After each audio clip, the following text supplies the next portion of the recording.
आप सब? I hope आप सब अच्छे होंगे। तो आज की क्लास में हम जानेंगे कुछ मोस्ट इम्पोर्टेंट वर्ड्स के बारे में, कुछ ऐसे वर्ड्स जिसके बिना इंग्लिश अधूरी है, या फिर यूँ कह लीजिए इन वर्ड्स के बिना इंग्लिश बोलने की सोच भी नहीं सकते। तो देर किस बात की है, चलिए शुरू करते हैं आज की क्लास।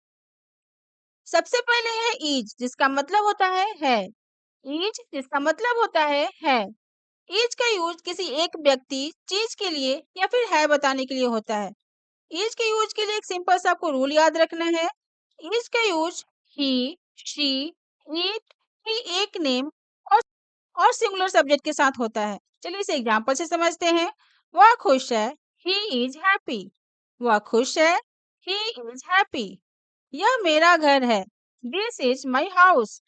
यह मेरा घर है, this is my house. Next word है एम, जिसका मतलब होता है हूँ। एम जिसका मतलब होता है हूँ। जब भी वाक्य के अंत में हूँ आए तो वहां पर हम एम वर्ड का यूज करते हैं। एम का यूज सिर्फ और सिर्फ आई सब्जेक्ट के साथ होता है। चलिए इसे एग्जांपल से समझते हैं। मैं तैयार हूँ, आई एम रेडी। मैं तैयार हूँ, आई एम रेडी। मैं छात्र हूँ, आई एम अ स्टूडेंट। मैं छात्र हूँ, I am a student. Next word है आर, जिसका मतलब होता है हैं या फिर हो। जब भी वाक्य के अंत में हैं या फिर हो आए तो वहां पर हम आर शब्द का यूज करते हैं। आर का use you, we, they plural subject के साथ होता है। चलिए इसे एग्जांपल से समझते हैं। ठीक हो, यू आर फाइन। तुम ठीक हो, यू आर फाइन। वे दोस्त हैं, दे आर फ्रेंड्स। वे दोस्त हैं, they are friends. Next word है वॉच, जिसका मतलब होता है था और थी। जब भी वाक्य के अंत में था और थी आए तो वहां पर हम वॉच वर्ड का यूज करते हैं। वॉच का यूज हमेशा पास्ट की बात बताने के लिए होती है। जब भी पास्ट की बात करें तो वहां पर हम वॉच का यूज करते हैं। और वॉच का use I, he, she, it singular subject के साथ होता है। यानी वॉच का यूज सभी सिंगुलर सब्जेक्ट के साथ होता है। चलिए इसे एग्जांपल समझते हैं। वह घर पर था, ही वॉज एट होम। वह घर पर था, ही वॉज एट होम। मैं खुश था, आई वॉज हैप्पी। मैं खुश था, I was happy. Next word है वर, जिसका मतलब होता है थे। वर जिसका मतलब होता है थे। वर का यूज भी पास्ट में और प्लूरल सब्जेक्ट के साथ होता है। वर का यूज पास्ट के लिए, लेकिन इसका यूज हमेशा प्लूरल सब्जेक्ट के साथ ही होता है। यानी वर का यूज यू, वी, दे और सभी प्लूरल सब्जेक्ट के साथ होता है। चलिए इसे एग्जांपल से समझते हैं। वे स्कूल में थे, दे वर इन स्कूल। वे स्कूल में थे, दे वर इन स्कूल। हम खेल रहे थे, वी वर प्लेइंग। हम खेल रहे थे, we were playing. Next word है हैव, जिसका मतलब होता है पास है। हैव जिसका मतलब होता है पास है। हैव का use I, you, we, they plural subject के साथ होता है। चलिए इसे एग्जांपल समझते हैं। मेरे पास किताब है, आई हैव अ बुक। मेरे पास किताब है, आई हैव अ बुक। हमारे पास कार है, वी हैव अ कार। हमारे पास कार है, we have a car. Next word है हैज, जिसका मतलब होता है पास है। हैज इसका भी मतलब होता है पास है, लेकिन हैज का यूज सिंगुलर सब्जेक्ट के साथ होता है। जैसे ही, शी, इट कोई एक नेम और सिंगुलर सब्जेक्ट। चलिए इसे एग्जांपल समझते हैं। उसके पास पेन है, ही हैज अ पेन। उसके पास पेन है, ही हैज अ पेन। उसके पास बैग है, शी हैज अ बैग। उसके पास बैग है, she has a bag. Next word है हैड, जिसका मतलब होता है पास था। हैड का यूज पास्ट में या फिर पास था के लिए होता है। इसका यूज सभी सब्जेक्ट के साथ होता है, सिंगुलर और प्लूरल दोनों के साथ होता है। चलिए इसे एग्जांपल समझते हैं।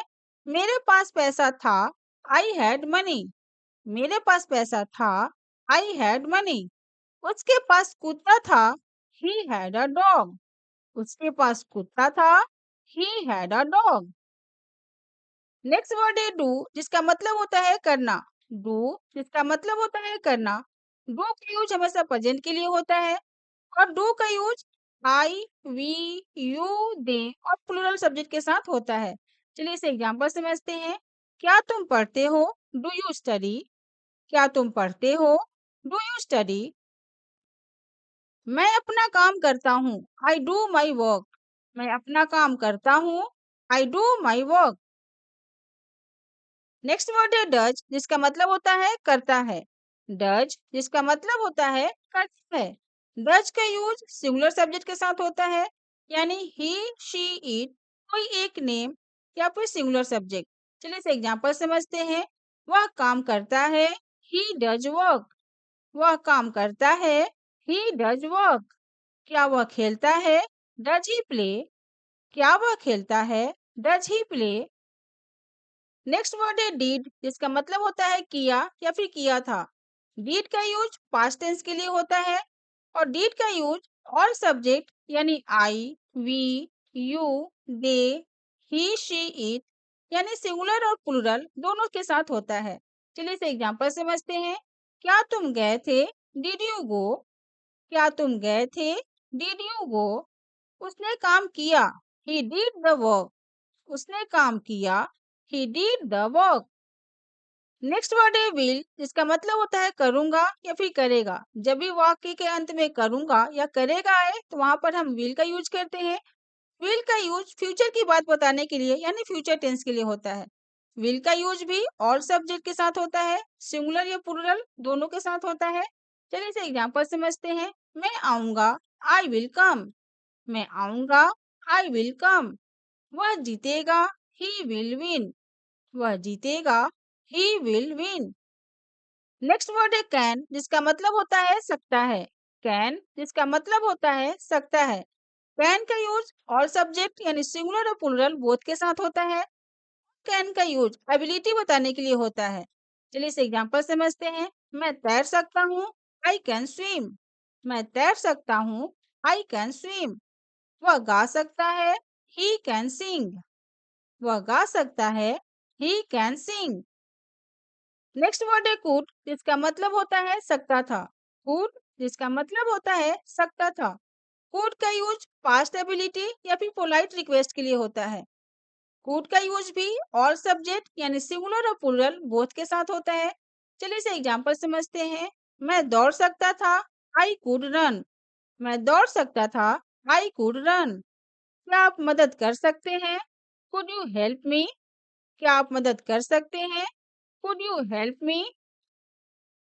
नेक्स्ट वर्ड है मे, जिसका मतलब होता है सकता है या फिर अनुमति मांगना हो तो वहां पर मे का यूज करते हैं।